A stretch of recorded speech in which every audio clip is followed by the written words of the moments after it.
কলকাতায় অন্ধ সেজে নারী পাচার। এ কি ভাই, এক্ষুনি সিগন্যাল ছেড়ে দেবে, তুমি এইভাবে রাস্তা পার হচ্ছ কেন? আমি অন্ধ। চলো আমি তোমাকে রাস্তা পার করে দিচ্ছি। তুমি কলকাতায় কোথায় এসেছিলে দিদি? আমার স্বামী আমাকে ছেড়ে কলকাতায় চলে এসেছে।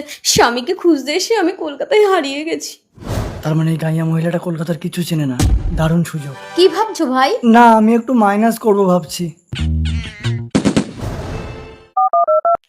হ্যালো বস, একটা ভালো সুন্দরী বৌদি পেয়েছি। আপনার নারী ব্যবসা দারুণ চলবে মাইরি। ওকে দুশ্মন, আমি তোকে 2 লাখ টাকা পাঠিয়ে দিচ্ছি, তুই মালটাকে এক্ষুনি নিয়ে চলে আয়। দেখ তোর অ্যাকাউন্টে ঢুকে গেছে। হ্যাঁ ঢুকেছে। Yes boss. ঠিক আছে চলে আয়, আমি সেক্টর 5-এ আছি। দিদি তুমি আছো?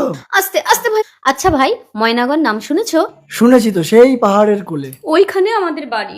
ঠিক আছে দিদি, আমি গরুর গাড়ি করে তোমাকে পৌঁছে দেবো। সাবধানে এসো। এই ছাড়। এ কি, তুমি অন্ধ না? অন্ধ? চল নিন বস। আস্তে, বৌদি লেগে যাবে। বাহ, ভারী সুন্দর তো। তুই 2 লাখ টাকা পেয়ে গেছিস তো দুশ্মন? হ্যাঁ বস। এই চল গাড়িতে চল। ভাই আমি তোমার উপকার করলাম আর তুমি আমাকে বিক্রি করে দিলে। উপকার করলেই তো ক্ষতি করতে হয়। ঠিক আছে, তাতে আমার কোনো কষ্ট নেই, কিন্তু তুমি আমাকে দিদি বলে ডেকেছো যখন, আমি তোমাকে একটা উপহার দিতে চাই। লাগবে না, 2 লাখ টাকা পেয়ে গেছি। নাও না ভাই। ঠিক আছে দে। হ্যাঁ নিয়ে নেবে, হাতের লোক কি পায়ে ঠেলতে নেই, দেখে দিবি। দেখ বিড়ি সিগারেটের খরচাটা হয়ে যাবে। 100 টাকা? আরে দুশ্মন তোকে 100 টাকা দিচ্ছে বে।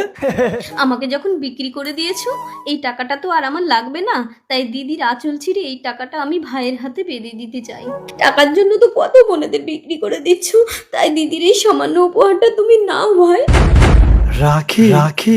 আয় চলে আয়। দাঁড়া দক্ষ, দেখ তোর অ্যাকাউন্টে টাকা ঢুকে গেছে, আমার দিদিকে ছেড়ে দে। এই দুশ্মন, বাঘের খাঁচায় খাবার দিয়ে নেওয়ার চেষ্টা করিস না, নিজেই কিন্তু বাঘের শিকার হয়ে যায়। হ্যাঁ হ্যাঁ, প্রয়োজনে নিজে বাঘের শিকার হয়ে দিদিকে বাঁচিয়ে আমি এই রাখির মর্যাদা রাখবো দক্ষ। তাই নাকি? চলে আয় দিদি। এই দুশ্মন, শালা কুত্তা।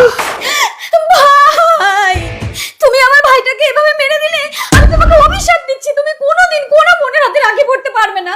এই সুন্দরী, আমার বোন আমাকে রাখি বাঁধতে আসতে, শকুনের সাথে গরু মারে না। তুই চল। দাদা দাদা, দিদি আমাদেরকে রাখি বাঁধতে এসেছিল, রাস্তায় গাড়ি অ্যাক্সিডেন্ট করে মারা গেছে। কি বলছিস ভাই? তুই এত ভয়ঙ্কর অভিশাপ দিয়েছিস আমাকে? আমার অভিশাপে কিচ্ছু হয়নি, সবই তোমার কর্মের ফল। তার মানে আর কোনোদিন কোনো বোন আমাদের রাখি বাঁধবে না? যদি এসব বাজে কাজ ছেড়ে দাও, তাহলে আজ থেকে আমি তোমাদেরকে রাখি বাঁধবো। রাখি বন্ধন শুধু ভাই বোন নয়, সবাই সবাইকে বাঁধতে পারে। এটি হলো ভালোবাসা ও সম্মানের বন্ধন।